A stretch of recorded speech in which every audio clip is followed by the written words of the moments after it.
All right, good evening, everyone. Welcome. Our special speaker tonight is Rabbi Menachem Genack. Just a brief introduction to his very distinguished, multifaceted rabbinic career. Rabbi Genack perhaps is most known throughout the country, throughout the world, as the head of OUKosher, and it's under his leadership over the last, 4 decades approximately, that has become the leading national kashrus organization. But he has many, many more accomplishments to his name. He is the rabbi of Congregation Shomrei Emunah in Englewood, New Jersey. Just to list some of his communal accomplishments, he founded NORPAC, the Pro-Israel Political Action Committee, which, at least according to one website that I read, said it is the largest pro-Israel PAC in the United States. More recently, he was the driving force, my understanding, behind the establishment of the OU Press, which has become really a great publishing institution in our community. And besides for all of these communal initiatives and accomplishments, which you perhaps don't always find blended in one person, he really is a great Talmud Chacham of the highest order. Not that I speak of that as someone who looks up to him, but it's very important for everyone to know that. He was a very close student of Rav Soloveitchik, spending time with him in yeshiva, in other settings, in Brookline, which we may hear a little bit about. The talk tonight is being sponsored in a very meaningful way by Kenny Whitman and Sandy Welkus, in memory of their parents, Sylvia and Abraham Whitman, Zichronam Livracha, former members of the Israel of Brookline. And I know that Rabbi Genack has a very long relationship with the entire Whitman family. So that is very meaningful as well. Rabbi Genack's talk will be on Rav Soloveitchik and his thought and approach to different aspects of tefillah. We'll hear a little bit more specifically, and hopefully we'll get to hear about some memories of the Rav and maybe Brookline as well. And without further ado, before Genack begins, just to let everyone know, we are recording this. It'll be posted on the YouTube channel as always. And if there are appropriate moments of pause or break during Rabbi Genack's teaching, people should feel free to raise their hand and ask a question. So without further ado, Rabbi Genack, thank you very much for joining us. So first, I want to thank Rabbi Hellman for his gracious introduction and inviting me. You in the young Israel of Brookline are extraordinarily lucky to have such a distinguished rabbi. Rabbi Hellman mentioned the OU Press. Well, he's one of the editors on many of the different volumes. He was also working recently on the Rav shiurim on Sanhedrin and some of the other ones, the Haggadah. I'd have to list all of them, the Birkon and others. So he's really, you really have a real prize. And I say that absolutely sincerely. Speaking, though, only virtually coming to Brookline is a real pleasure for me. I have to say my happiest days were in Brookline. Learning with the Rav. And the first year was after the Rav's wife passed away in 1967. So I sort of was the one who talked him into giving shiurim in the summer. This was after the 6-Day War.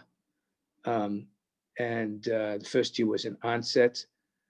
And then the year after that, he moved it to Brookline, and he always gave shiur at Maimonides. And the shiurim were just fantastic. And he was more relaxed in Brookline. That was his home. Didn't have to travel in from Boston. It started as a relatively small crowd. It grew a little bit larger. So it was really, really something I always loved. I just tell you one anecdote. I remember this was when I got married. So the first year when I got, after I was married, so my wife came with me to the Rav shiurim, and this was right before, I'm saying this because we're right before Sarah B'Tevis. And it was before Shivas Batamas, and the Rav saw that she was pregnant, and he said, don't forget, I think he told her, don't fast, which was not difficult to convince her. And even though the Ramah says that Ublus and Manikas, nursing and pregnant women, should try to fast, the Rav said from Chaim that they shouldn't fast. So I remember that. And just in terms of the young Israel, the many years when I was learning about the Rav in Brookline, we used to say at Kenny Siegel's house, who lived on, then he lived in Welland Road, Kenny Siegel, Zichron Levracha. But the first year, I stayed at a woman, Mrs. Leff. A few of us, 3 or 4 of us, rented rooms in her house. She lived on Shayla Street, which is a few blocks away from the Young Israel. And we used to always daven at the Young Israel. I remember Reverend Lokich used to sometimes on Sundays make breakfast for us. He was very, very accommodating. So, I mean, Brookline and the Young Israel bring back wonderful, wonderful memories. And I wanted to speak a little bit about Abe and Sylvia, who Whitman, who I knew very well. Abe was, you could have to say, was a friend of the Rav. He wasn't just a balabuster in Boston.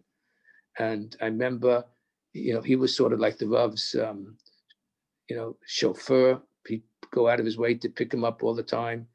And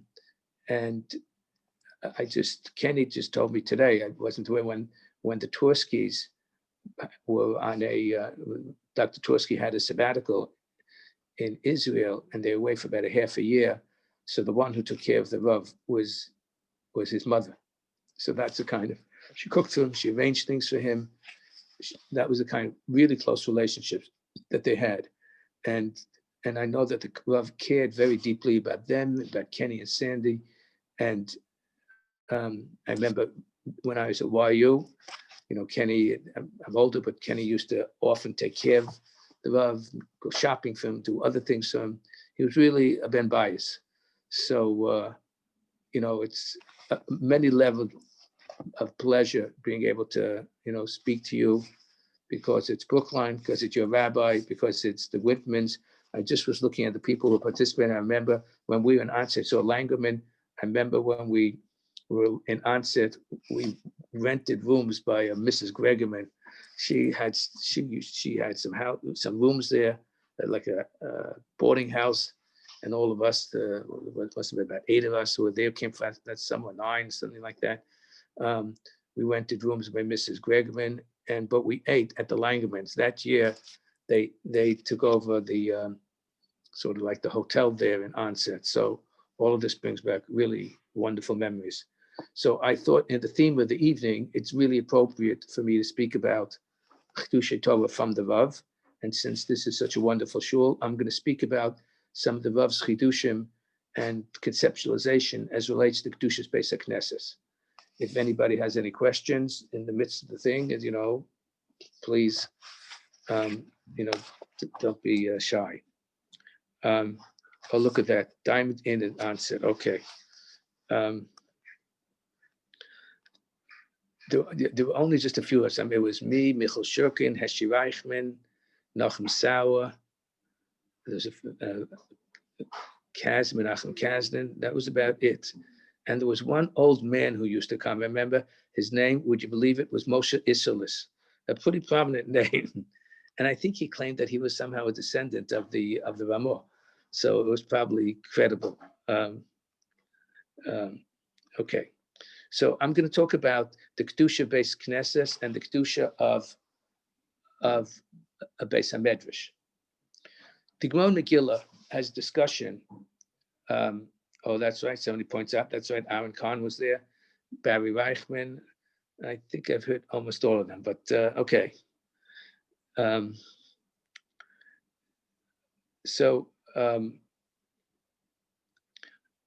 Gemara has discussion about Kedusha's Beis HaKnesses and Beis HaMedrash.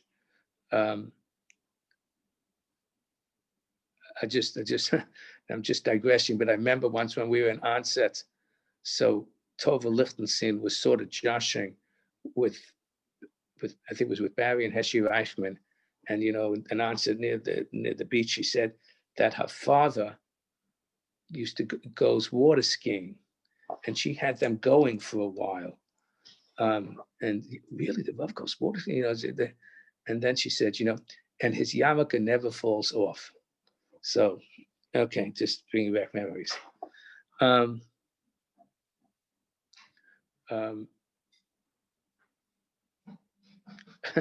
just thinking back. I remember that summer, at the end of the summer, the Rav said that he wanted me to give him my notes on the shiurim and Sukkah, and I hadn't really completed them, But I remember from the time the shiurim ended, sometime in August.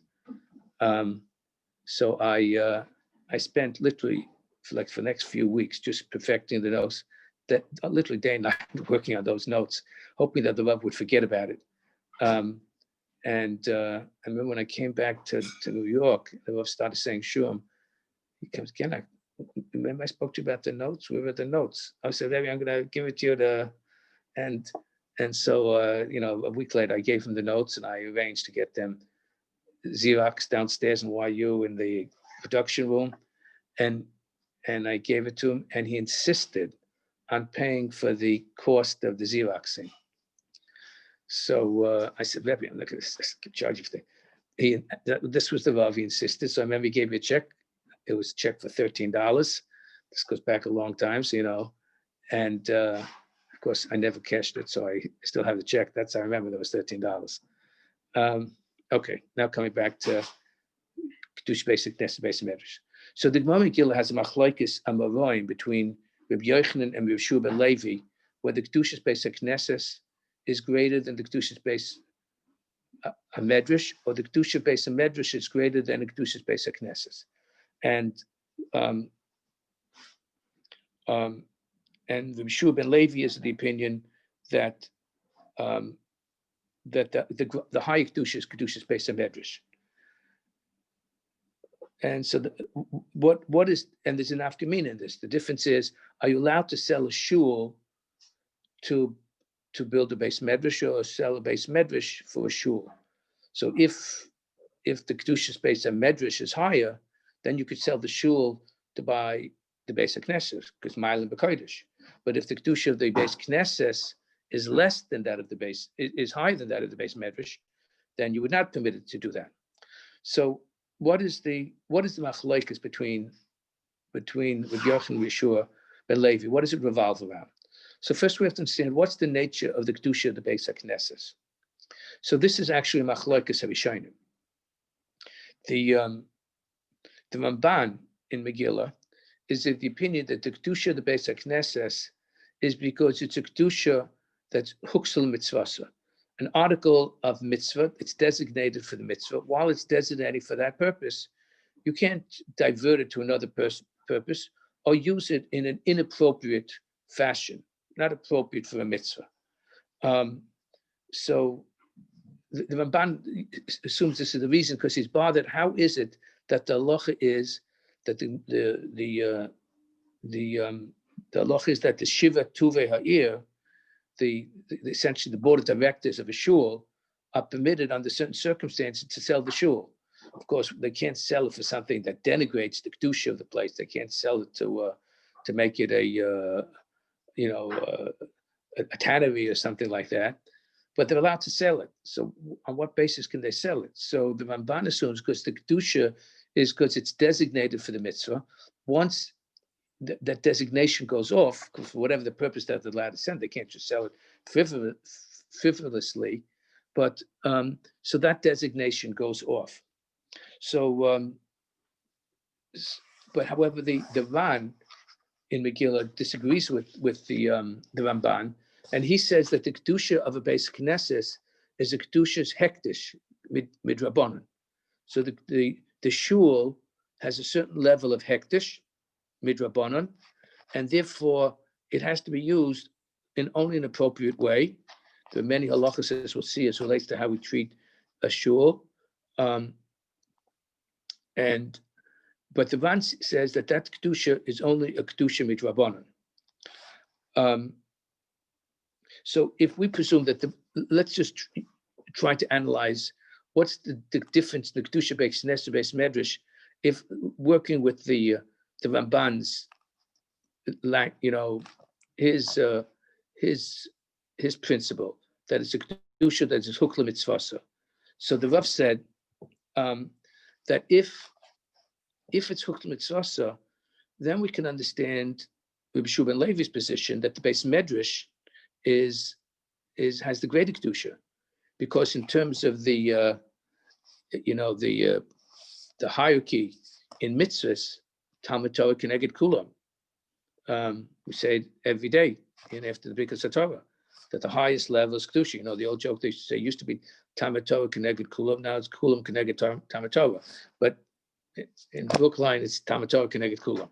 So if the highest Kedusha in terms of a mitzvah is Talmud Torah, so the mitzvah of Talmud Torah has precedence or more significance than even the mitzvah of tefillah. So that's why Beis Medrash would be the argument for Rabbi Shua ben Levi.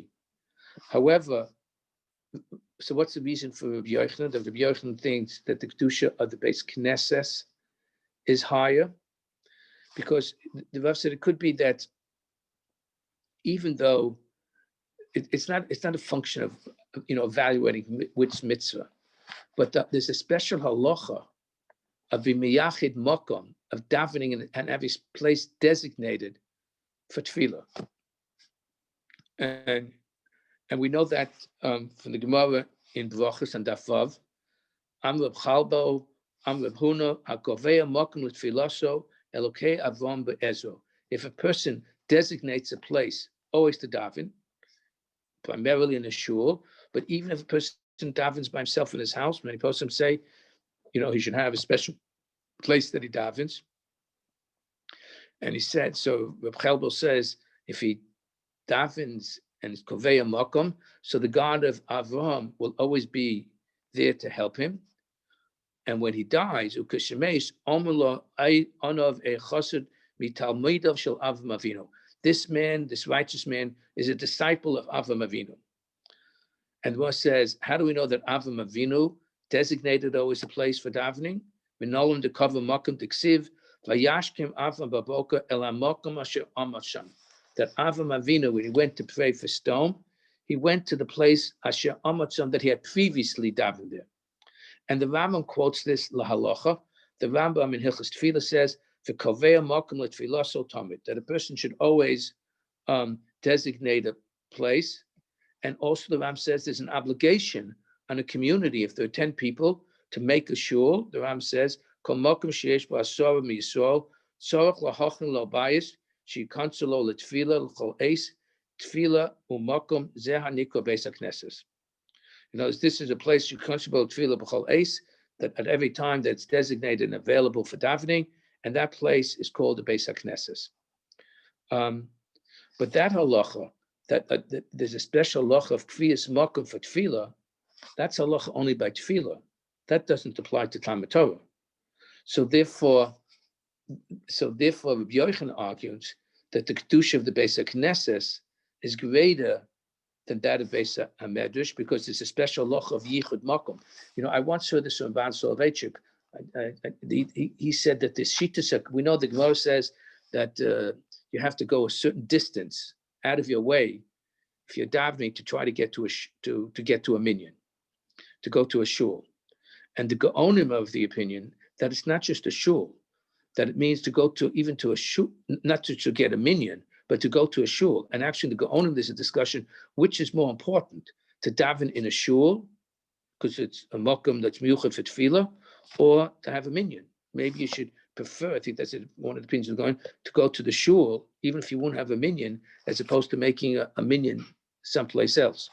But what we see here, the principle is that there's a special halacha to miyachid mokum l'tfilaso, and therefore Rabbi Yochanan is of the opinion that a mokum tefillah, namely Beis Knesses, has greater kedusha than a Beis HaMedrash.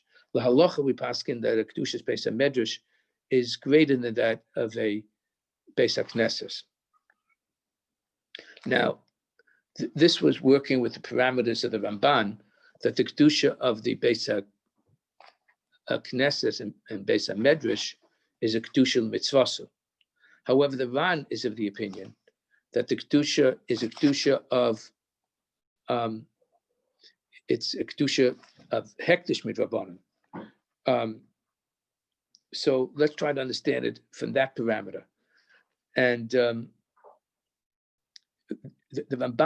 Ran says that the Kedusha is a Kedusha of Hektish midrabanan. Kedusha is better kabayis midrabanan.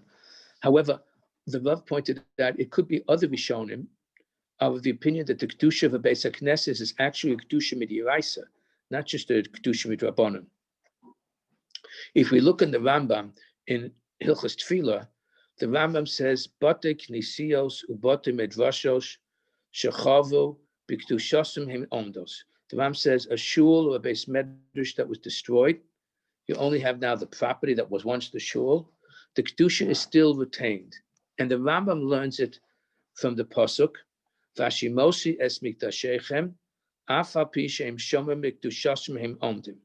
And this is based on the Mishnah in Megillah, that the Mishnah says that a shul, even it's desolate and destroyed, you still have to be covered to that place, and the Mishnah learns it from that pasuk.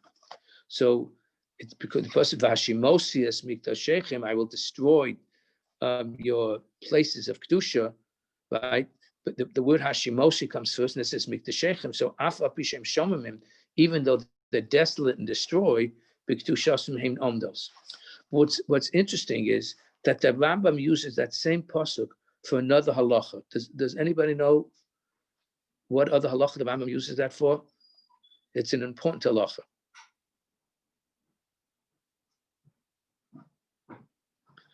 So the Rambam is in Hilchos Beis HaBchira when he deals with the Kedusha of the Beis HaMikdash.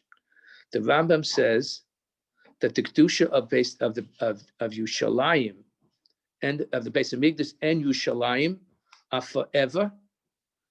And this is the Rambam's theory. Not everybody agrees to the Ravid actually disagrees with this. The Ravid thinks that the Kedusha of the Beis HaMikdash, once it's destroyed, is the Kedusha goes off. And according to the Ravid, the Ravid would seem to say that you could walk onto the Mokum the Harabayis nowadays because it's destroyed. So the Kedusha is evaporates. But that's not the opinion of the Rambam. And normatively, we accept the position of the Rambam that the Kedusha of the Beis HaMikdash is intact today. And the Rambam says why? Because the Kedusha of the Beis HaMikdash, and also it's interesting to know, of Yerushalayim, the eternal city, is forever, because the Kedusha is because of the Shechina that dwells there. The Shechina ain't a betela own, and the Shechina can never be driven out.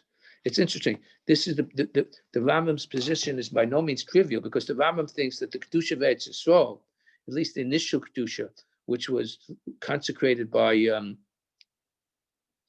Yehoshua, that Kedusha was actually canceled with the first Churban. It was only when Ezra came back the second time, 70 years later, and rededicated the land and rebuilt the Beis HaMikdash, the Rambam's opinion is that the Kedusha Shni is Kitchel Shaita v'Kitchel Asad Lavo. And the Rambam thinks that the Kedusha of Yerushalayim is because it's an integral part of the Beis HaMikdash. It's Machane Yisrael. And see, for that Kedusha can never be driven away. And the Rambam quotes for that pasuk this Mishnah as relates to Beis HaKnesses. The Ram says, V'lama ani omer, explaining his position, that on the Mikdash Yerushalayim, Kedusha Rishona Kitlo Shot La'asid Lavo, U'Kedusha Shah Etzol La'inyan Shvius U'Maisus Kyotzmen Lo Kitzel Asad Lavo. In the first Kedusha, the Kedusha was temporary, and with the Churban, when the Nebuchadnezzar destroyed the city, and this Friday we're going to commemorate painfully the siege that of Nebuchadnezzar around the city of Yerushalayim. So that Kedusha, as the Kedusha of Eretz Yisrael, for Trumas Meisus, was canceled. Why? As opposed to Mikdash, the Ram says is forever. So the Ram says, Lefish Kedusha are Mikdash Yerushalayim b'mnei Hashchina, u'Shchina eina betela. V'harehu Omer, and the pasuk says, and you'll notice the pasuk, Vashimosi es Mikdashechem, v'amu chachamim afa pi sheshomer b'kedushasim heim omdim, aval chiyuv ha'aretz b'shvius m'maisus eino el v'neishu kibush rabim v'kem shel nilkacha ha'aretz miyadeim batel ha'kibush v'niftru min ha'torah b'maisus u'mishvius v'harehi eina min eretz Yisrael. So the Ram says that the Kedushas Mikdash is forever, and the pasuk he cites, he borrows it from the Mishnah in Megillah, is the pasuk cited by Kedushas Beis HaKnesses. So you see that there's a link between Kedushas Mikdash and Kedushas Beis HaKnesses, and that link is clearly that the Rambam thinks that the Kedusha of the Beis HaKnesses is because it's the place where the Shekhinah dwells. So it's a Kedusha, as we say, in Beis HaKnesses, it's a Mikdash Ma'at. It's the base of Mikdash in miniature, and it has a level of kedusha because the Shekhinah is there, especially when we come and we daven. It's the place of the Shekhinah, and therefore the kedusha is, even when it's destroyed, is still retained.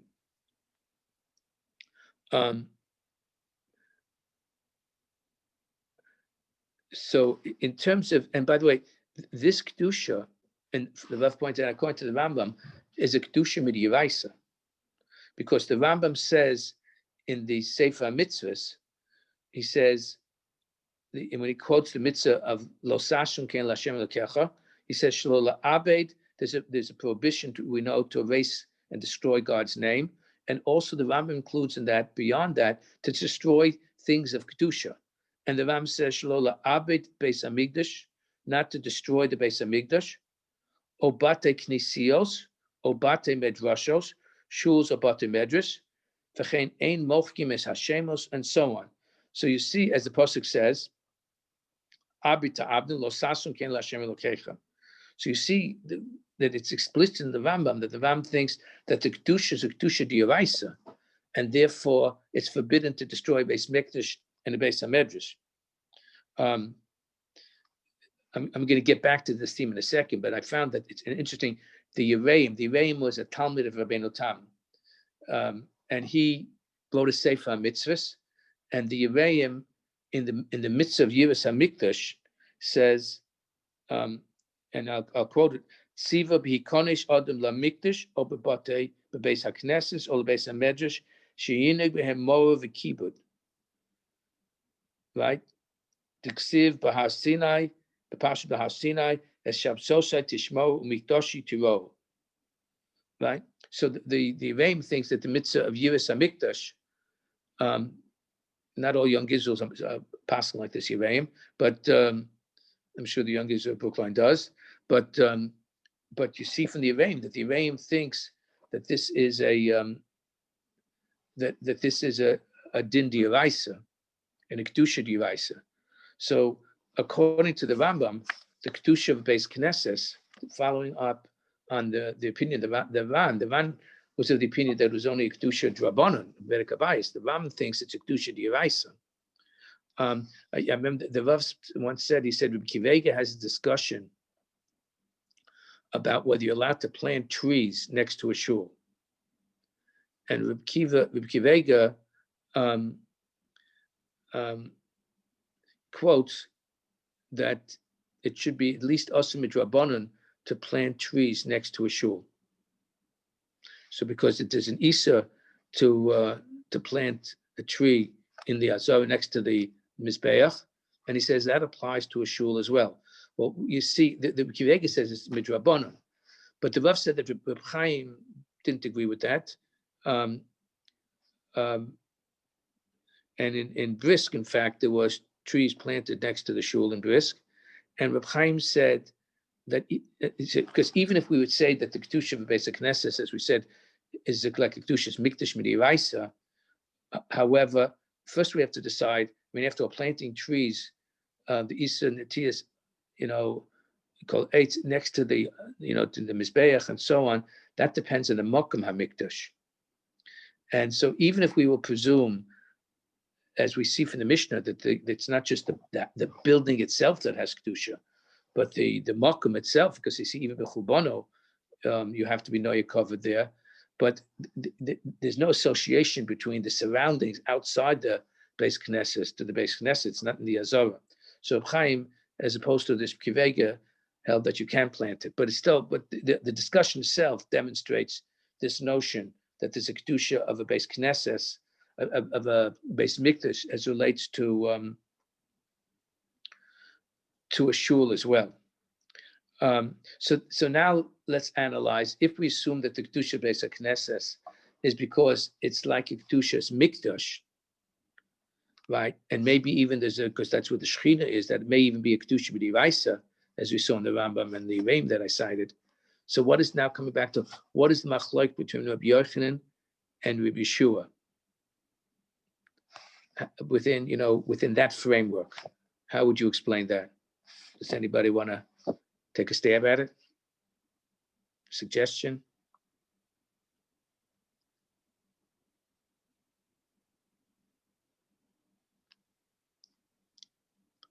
So this is what the Rav said.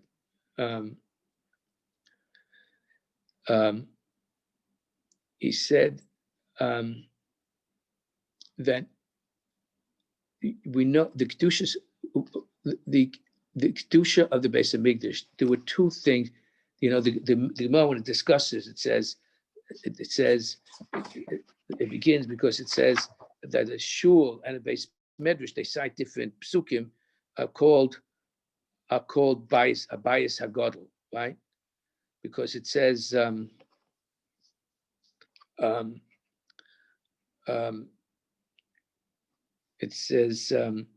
Hamelech El. It says Darish Bar Kappa my diksiv vayisuf es Beis Hashem ves Beis Hamelech ves kol bata Yushalayim ves kol bias gadol sorav ba'esh. So what does it mean bias gadol? So by Beis Hashem, that's referring to the Mikdash. What is Beis Hamelech is the king's palace. What's Bias Gadol? So that's the machlokes. Does Bias Gadol refer to Beis HaKnesses or Beis HaMedrash? Because he cites different things. That Makom Tefillah is called Gadol because it says V'sofran Ali es kol hagdolos asher asa Elisha. Tell me the great miracles that Elisha did. And Gadol, referring to Elisha, Elisha's miracles happened through his prayer. The Elisha Ava Berachme, and the other says Gadol means, but Gadol is Shmegadlim Bo Torah. So the Rav thought that if we say that the Beis HaKnesses has the reflected Kedusha of a Beis HaMikdash, so which is the primary Kedusha in the Beis HaMikdash? Is it the Karbonos? It's the place where we offer Karbonos. That's Avoda. Well, if it's Avoda, then what parallels to the Avoda nowadays? It's the Avoda Shebelev. And I'm just going to add parenthetically, the Rav said, he quoted this from Reb Chaim, that we know that there are two dimensions to Tefillah. The Rav says there's Rachmei and there's a Kiyum of Korban in Tefillah. Neshalma Povim Svaseinu.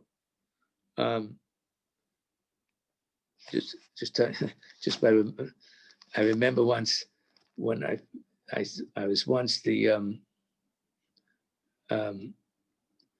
I was the Rosh HaKollel. Dr. Land of Blessed Mary had a kollel in Turo, and I was when it first started. I was the Rosh HaKollel. This was before I went to the OU, and so the Rav was asking me, how much does Dr. Land pay you, and so on. So, this was the time that Turo. Thank God it succeeded. I just got off a board. I'm a member of the board of Turo. I just got off a board meeting to give to this year. So, but anyhow, the Rav asked me, so what do you pay? He was curious. So I told him it wasn't the most largest salary. So he told me this story. He said that the Shagas Aryeh, who was of course one of the heroes in for Volozhin, he was the one who actually called the Vilna Gaon the Gaon. That in the Gaon's time he was ironically called the Chassid from Vilna. Go figure. But I guess Benat Lubavitch Chassid, but the Chassid of Vilna, and so the Shagas Aryeh though was very, very poor. So the Rav told me that when he promised Nadin, when he was marrying off one of his children, so, he promised a big number. And then afterwards, so the mechutna, whatever it is, wanted to sort of collect. He said, I don't have the money. So he said, but he said, so he said, that he said, he says in the davening every morning, we mention all the different korbanos, right? But now under the COVID time, I bet you don't say korbanos anymore, like in my shul. But in the good old days when they used to say korbanos, and it wasn't necessarily always there in time for the korbanos, but anyhow, in the good old days when we said korbanos, so the Shabbos said there's one set of korbanos that are not mentioned, korban olav v'yored. Olav v'yored is a korban that's brought, and the nature of the korban is a function of your economic status. So a poor person can bring just an inexpensive korban, either just flour or bird, and a wealthy person has to bring a behemoth, a calf or something, or what we call sheep, more expensive. So the Shabbos said, how come that's not mentioned in the davening in the morning? So he said it's not mentioned because in the morning it's just talk. When the Shalom of Pavus Vasenu, we're paying with our lips. So if we're just praying with our lips in the morning, so the Shabbos said, everybody's rich then. So there's no such thing as bringing a korban bedalis or bedali dalis. So the Rav told me, this Dr. Lander, this was during a hard time and he was behind payment. He says, if he's not paying you anyhow, he should really give you a much better salary. So I'm coming back to it because it reminds me in terms of what we're speaking about now, that the Kiyum Tefillah is from the Shalma Purim Sasenu.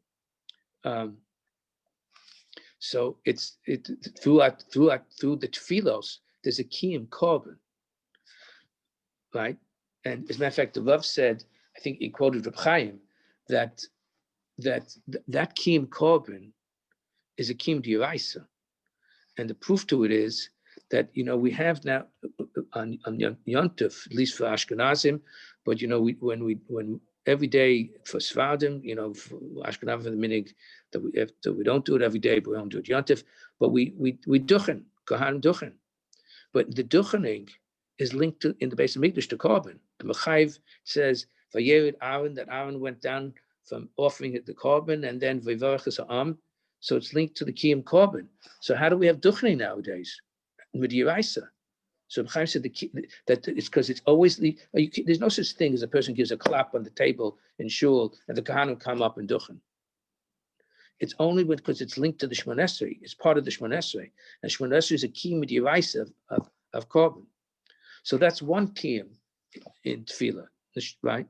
And that's one of the if not that's one of the primary purposes of the Beis Hamikdash. The Ram says there's a mitzvah to build the Beis Hamikdash. The Ram the very beginning of Hilchos Beis Abchira, and that's the place that Shema Krivim B'Or Korbanos, and that's learned from the pasuk for Asuli Mikdash. So that's one purpose of Mikdash, but there's another purpose and Kedusha of the Mikdash, and that is that the Beis Hamikdash is the makom of Talmud Torah, and the Makadosh of the Mikdash. What's the central part of the Mikdash from which the Kedusha of the Mikdash radiates out to all the other parts? It's from the Kodesh HaKadoshim, from the oven that has the luchos. The Rav said the oven without luchos doesn't have Kedusha's oven. It has to have the luchos in it. It's the oven habris, and that represents Torah. And the Rav said that even in Bayis Sheni, where the Yoshiyahu had, before the Churban Bayis Rishon, had hidden the oven and the luchos. There are different opinions. What happened to the luchos? So this is a different opinion than, the Vedas of the lost ark. That this opinion is that the luchos were hidden in deep someplace in the bowels of the Beis Hamikdash, and that when Shlomo HaMelech built the Rambam says, when Shlomo HaMelech built the Beis Hamikdash, he knew that it would ultimately be destroyed, and therefore he made a chamber to hide the luchos, and that's where it is to this day. And that's where the Kedusha, according to the Ram, that as I said, the Kedusha, the Rambam, the Kedusha, the Mikdash is intact nowadays. And that's why, brother, as I mentioned, Panthonic speaking about the Rav, he was very, very much opposed, as was Rabbi Feinstein, for people walking on the Harabayas. He says, I don't care, they think exactly where the borders are. People should not be walking on the Harabayas. The Kedusha is intact. They don't know exactly where. People are Tamei. He was very much opposed to walking onto the Harabayas.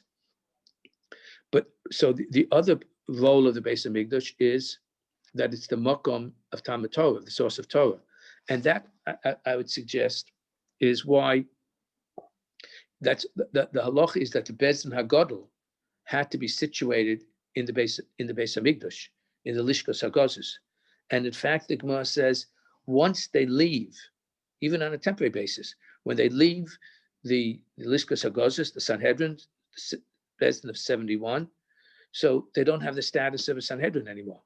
And for example, Zokin Mamig was at Himalayim Bebeis Page. If somebody at Zokin Mamig will be choilik on the Sanhedrin when they're not sitting in the Lishkas Hagazos, they have to be in the Lishkas Hagazos, in the Harabayis, close to the Azorah, near the Mizbeach, to have the status of Sanhedrin.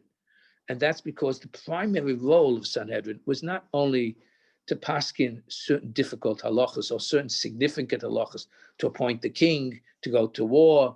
You know, Zokin Mamre mentioned, the first mission Sanhedrin has a whole list of things that only the Sanhedrin is qualified to do. But the other function of the Sanhedrin, and maybe its primary function, as we see at the beginning of Pasha Shoftim, is to be the ultimate arbiters of Torah Shebial Peh and to teach the Torah. As the Rambam says in Hilchos Mamrim, Shehein hein amude hohorah ve'ike Torah Shebial Peh umehem chok u'mishpat yotze lechol Yisrael shenema ki mitzion teitzei Torah udvar Hashem Yerushalayim.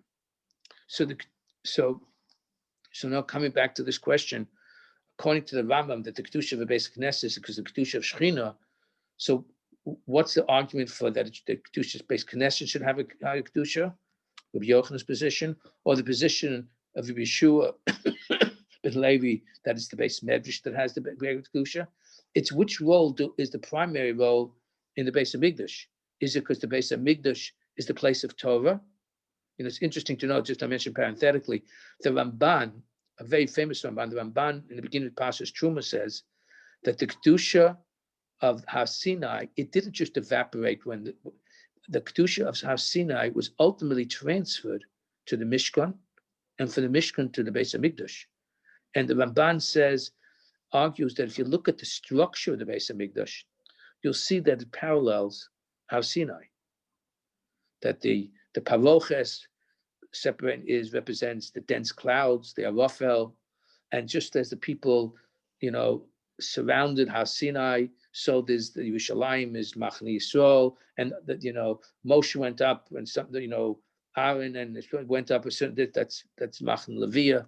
So the structure, and of course the honor that rested on the Mishkan, and that represented Har Sinai. The Kedusha of Har Sinai went ultimately to the Beis Hamikdash.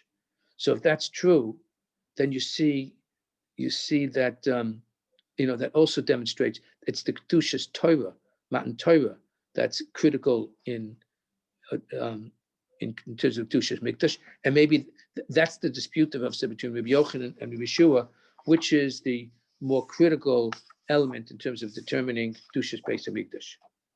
Are there any questions or anything?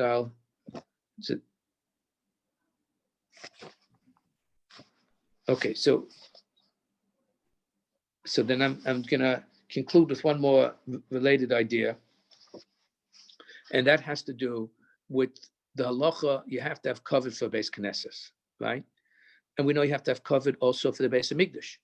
The Gemara says in the at the end of Brachos in the last parak, Lo Yokel Adam. The Mishnah says, as Rosho Keneged Shar HaMizrach Shu Mechuven Keneg Beit Kodesh HaKadoshim, that you have to have a special, covered when you enter the Beis Hamikdash, you have to be a serious,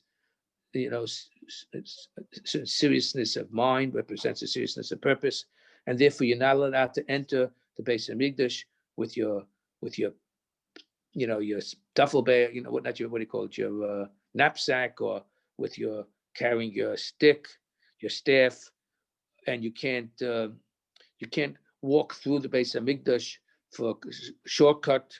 You're not allowed out, and certainly not allowed to spit in the Beis Hamikdash, right? And you're not allowed to wear shoes in the Beis Hamikdash. Yet the Gemara says, Rava says, but while the kika, spitting in the Beis Hamikdash, is also, in a shul it's permitted. Of course, we have to remember their shuls had dirt floors. Just add that, so Rikika is permitted, right? And also you're allowed to wear shoes in the shul, which is not permitted in the Beis Hamikdash. So the Gemara is bothered. What's the difference? So Rava answers that the halacha of a Beis Knesses, you have to give cover to the Beis Knesses, mechabdo kebeso.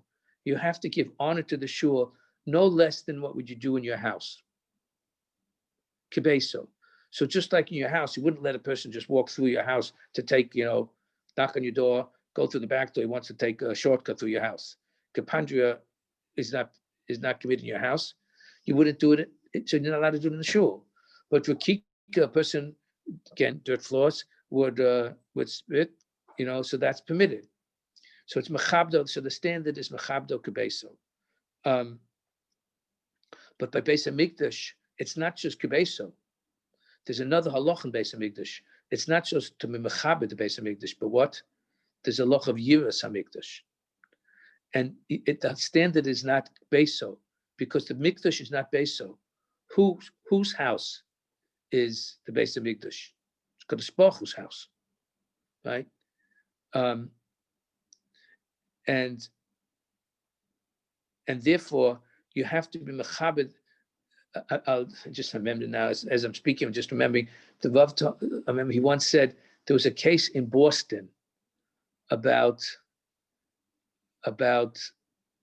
there was a person who wanted to bring I think it was a seeing eye dog into the shul, and the people in the shul didn't want to permit it. They didn't think it was covered to the shul, and so the case went up to a pretty high court there in Massachusetts. I don't remember which court.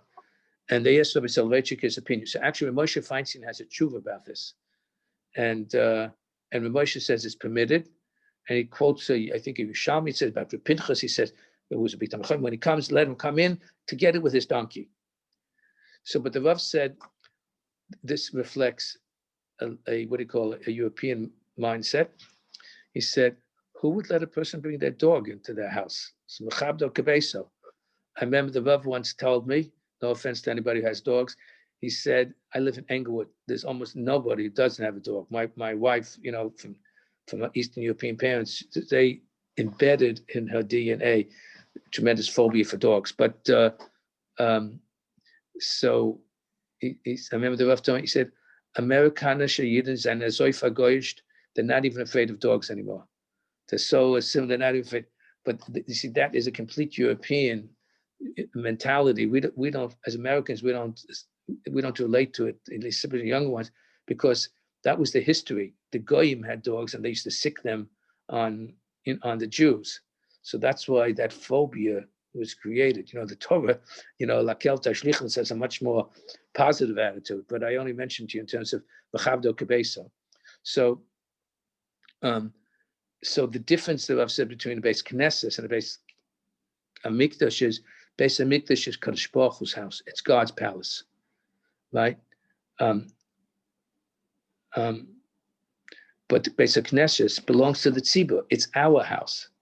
And the Rav said very beautifully, he said like this, in a shul, in the Beis Hamikdash,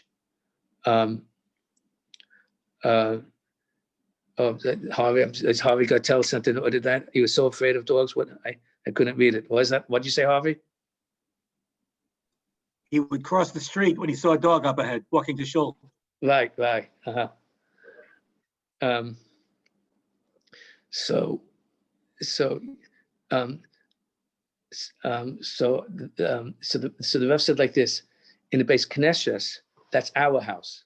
And we're inviting, so to speak, the Banisham, the Shechina comes, right? As like the Gemara says, when a Kadosh Baruch Hu comes to the shul and he doesn't find a minyan, so the Kadosh Baruch Hu becomes very angry, right? Disappointed, right?